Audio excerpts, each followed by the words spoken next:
What the hell is going on? You didn't make lunch today. Over the phone, my husband abruptly yelled at me. He seemed irritated that I hadn't made his lunch and that I had been away from home. I told him to look after himself while I was gone, but he said, "Look, you're a housewife, right? Why you're skipping? You're a housewife who skips duties?" My husband didn't seem convinced. What a small man he is to make such a big deal about not having lunch for one day. I was fed up with him doing all of the housework and then taking it out on me when things didn't go his way. My mother-in-law had a faint smile on her face as she stood beside me, listening to my husband's yelling over the phone. "My name is Emily. I live with my husband and 2 children. Seth and Ray are twin boys who are 2 years old. I am so happy as the mother of twins who are so adorable. Raising these children is unquestionably the source of my current happiness. Nicholas, my husband, is a typical businessman. My husband's family owns a Japanese-style confectionery store in a shopping arcade corner. I quit my job shortly after my marriage, and I'm now assisting my in-laws with their store. With a light heart, I began working at the shop. But the work at the confectionery was much busier than I had anticipated. I not only serve customers in the store with its colorful selection of wagashi, but I also make my own sweets in the back kitchen.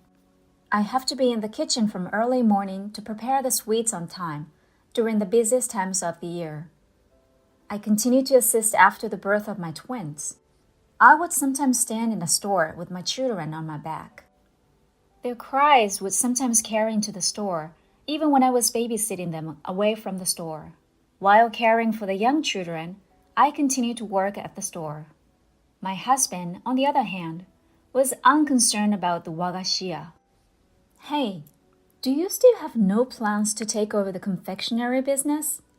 I asked. We've discussed it several times, but my husband appears to have no intention of taking over the confectionery business. "I've told you numerous times. I'm not going to take over the store. Isn't wagashiya so lame these days? The number of people in the shopping arcade is decreasing year by year, and if I take over the confectionery business now, I will have no future." My husband has no desire to take over the wagashiya of his family. Of course, he can't take over the store right now because he works for a larger corporation. But I like my in-law's store and don't want to see it go away. "Are you going to the pachinko again today, Nicholas?" "Sure. Of course I am. Is it harmful? What I do on my day off is entirely up to me." On holidays, my husband always goes out to play pachinko. He even gets in line to play pachinko as soon as it opens. Despite this, he ignores the housework. I did all of the cooking, cleaning, and laundry, as well as the housework. Moreover, the most important aspect of child rearing was completely left to me. My husband spent the time at his own pace while I was busy with housework, childcare, and the confectionery shop. My in-laws are getting older, and my workload at the confectionery shop is increasing.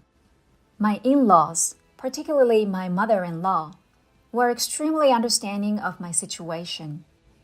"Emily, you help us with the store, and we are very grateful. Thank you so much for everything." This was how my mother-in-law always expressed her gratitude. She's a lovely lady who has nothing to do with the wife-mother-in-law situation. Her gentle and kind smile warmed my heart. "I really need Nicholas's assistance," she explained. "He no longer appears to be interested in the confectionery." My mother-in-law always looked sad when we talked about my husband. I suppose she really wants him to take over the company. But her husband refused to agree. "Well, we're lucky to have such a wonderful wife, Emily. We should stop being greedy." My mother-in-law lavishes praise on me. She also values my assistance at the store while raising my children. When I'm at the store, she babysits the kids with my father-in-law, which is a big help. And my mother-in-law has become my go-to person with whom I can talk about anything. Of course, she listens to my complaints of my husband. Ironically, the more distance I feel from my husband, the stronger my bond with my mother-in-law grows. The presence of my in-laws was very reassuring to me right now. With such a life, the days fly by in a blur. Raising 2 children means that each day flies by with no time to think about anything else. It's almost the end of the year, and the wagashiya is getting busy. It coincides with the end-of-year gift-giving season, and we are in transition. After consulting with my in-laws, I decided to stay at home this year and focus on wagashi preparation. I informed my husband of this. What? Are you taking the kids and staying at my parents' house? My husband was clearly upset. I explained to him that I would only be staying for one night to assist on a busy day. How about the housework? The response was as expected. It is a more serious problem for my husband, who does not do any housework at all.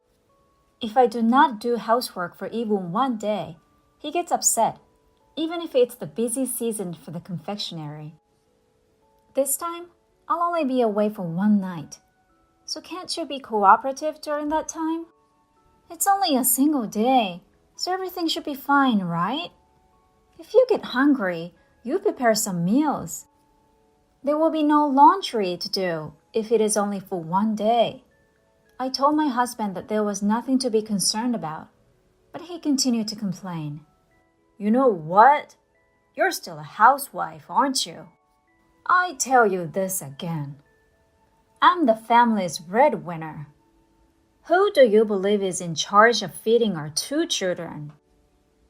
My husband began to grumble. I didn't want to talk to him any longer. I didn't say anything else, and I took the kids to my in-laws' house without my husband's permission. I had a lot of work waiting for me when I arrived at my parents' house. It was the end of the year, and business was brisk at the wagashiya.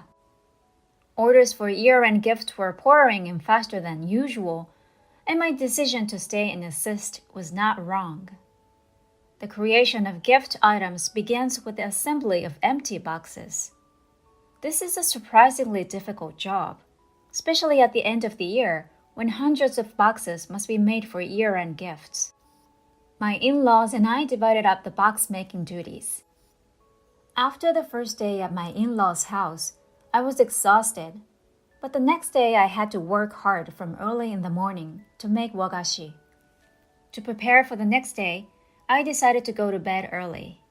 And by the time dawn arrived, I had already started working. While the kids were still sleeping, my in-laws and I stayed in the kitchen and worked quietly on the wagashi. The sun had risen before I knew it, and the morning of December had arrived. With the fresh air and morning sun, we decided to take a break and eat breakfast. The kids were already awake and ready for breakfast. I hurriedly prepared breakfast for them and served it at the table, and they came running up to me smiling. My in-laws, sons, and I were all seated around the table. My phone rang right then and there. It was my husband who called. What the heck is going on? You didn't make lunch today. My husband yelled at me as soon as I picked up the phone. He seemed irritated that there was no lunchbox, which was supposed to be available at all times. I told him to make his own lunch while I was gone, but had he forgotten?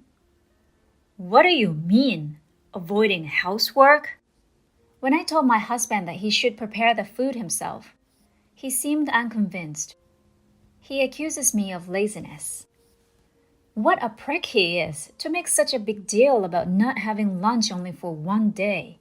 He leaves everything up to me, and when things don't go his way, he transforms into this. I was shocked, and my in-laws appeared to be as well, because they could clearly hear my husband yelling over the phone. Finally, my husband rambled on about what he wanted to say before abruptly hanging up the phone.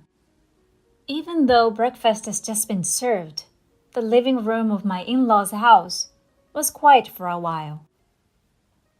My husband lost his cool in an unreasonable way, so it was as expected. The kids seemed to sense the atmosphere and refused to eat their breakfast. My mother-in-law cheerfully said "itadakimasu" and urged my sons to eat their breakfast as well, as if to draw out the atmosphere. She then turned to face me and said, "Why don't you divorce my son, Emily?" My movement comes to a halt as I reach for my tea. I never expected my mother-in-law to say something like that to me. My father-in-law was eating his breakfast quietly, with an indescribable expression on his face. I believe I was a little out of line, but now that you've been told something like that, I believe you've come to your senses. As she spoke to me, my mother-in-law smiled. It seems that when a person is truly disgusted, there is no choice but to laugh. I feel terrible for you as a mother. You are no longer required to be merciful to my son. Allow your emotions to guide you. My mother-in-law had probably figured out how I felt about him by now. My mother-in-law was on my side. My mother-in-law is always supportive and encouraging. My father-in-law never speaks, but he nods in agreement to my mother-in-law's words. The presence of my in-laws was reassuring to me, and it was on this day that I returned home. I waited for my husband's return with my mind made up. My husband returned home later in the evening. He had a tense expression on his face, as if he was still upset that I hadn't prepared his lunch. I asked him to take a seat because I needed to speak with him. I motioned for him to take a seat. "What do you want to talk about?" He cocked his brow and looked at me. I told him to sit down again, ignoring his mood. I held out the divorce papers when he sat down grimly. "I'm going to divorce you." The words divorce slipped out of my mouth. My husband's grumpy expression abruptly changed to one of surprise. "Why did you say divorce so abruptly? Are you kidding me? The kids are still so young."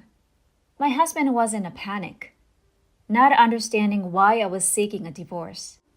He's adamant that he does not want a divorce.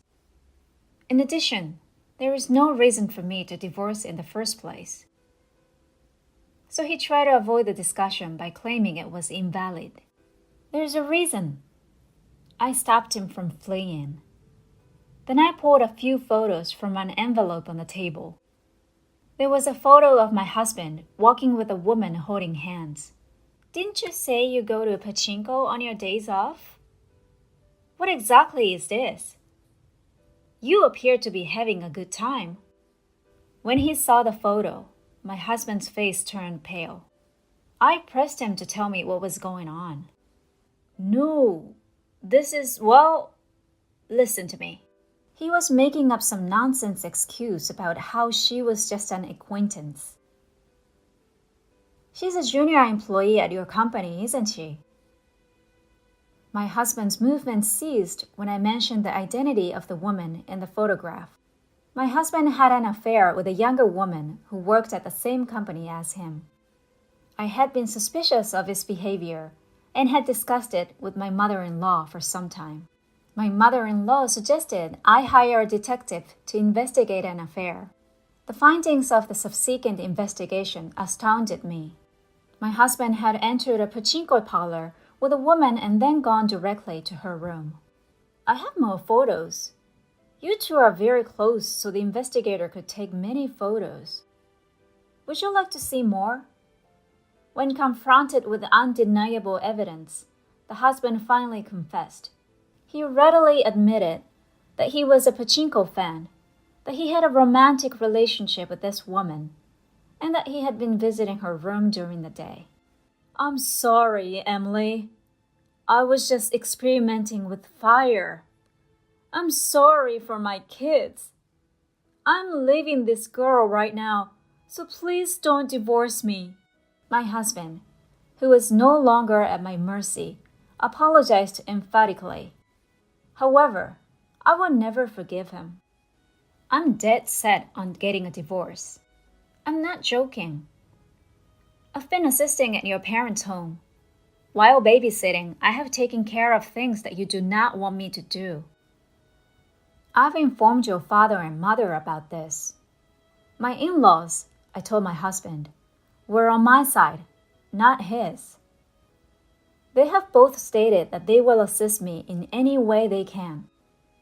We work together, so there was plenty of time to talk. They explained. They were both furious at you. Of course, I informed them that we were divorcing. My husband completely lost his cool. He broke down in tears. Please, I would never do a thing like this. My caution appeared to have completely overwhelmed him. He just kept muttering that he didn't want a divorce after that. I can't do it with you any longer. I will make certain that you pay alimony and child support. I noticed him of a divorce. My husband begged for more forgiveness on his knees, but I refused to listen to him. As a result, my husband and I divorced. I insisted on alimony payments from both my husband and the woman with whom he had an affair. My husband had to pay child support for our children as well. My husband then chose to resign from his job with the woman who had lost her position in the company after the company discovered their affair. My in-laws were furious and informed my husband that he would be cut off from his family and barred from the family home. My husband, who has no one to rely on, is now compelled to work from morning to night, doing manual labor in order to pay his monthly bills. After the divorce, I continue to work at the wagashia. My in-laws asked me to continue. I enjoy working in the store, and of course, I need to support my children. My in-laws want me to run the store after they retire. They intend to eventually give me the store and their home. Naturally, I intend to take over. In the future, I will be the confectionery's proprietress. I will continue to work hard at my job and raise my children while looking ahead.